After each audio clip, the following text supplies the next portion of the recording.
అస్సలాము అలైకుం రహమతుల్లాహి వబరకాతుహు. అందరికీ నమస్కారం. బీజేపీ నాయకురాలుగా సుప్రీంకోర్టు న్యాయవాదిగా చెప్పుకునబడే నాజియా హసన్ ఇలాహి గారు ముస్లిం సమాజంపై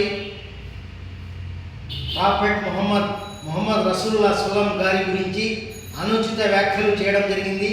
ఈ వ్యాఖ్యలను తీవ్రంగా ఖండిస్తున్నాం. ఇంత జరుగుతున్నా పోలీసులు ప్రేక్షక పాత్ర వహిస్తున్నారా అని అడుగుతున్నాం. ఏది ఏమైనా నాజియా హసన్ గారిని వెంటనే అరెస్టు చేయాలని, నాజియా హసన్ గారు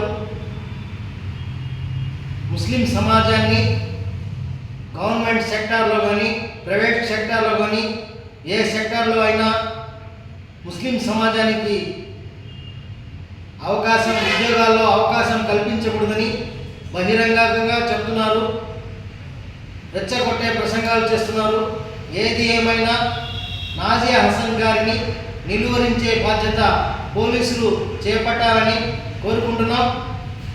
నాజియా హసన్ గారి మీద ఇప్పటికే 4 పెళ్లిళ్ళు చేస్తున్నారని, పెళ్లిళ్ళ పేరిట మోసం చేశారని, ఆమె సుప్రీంకోర్టు న్యాయవాదే కాదని ఇటువంటి ఆరోపణలు వస్తున్నాయి.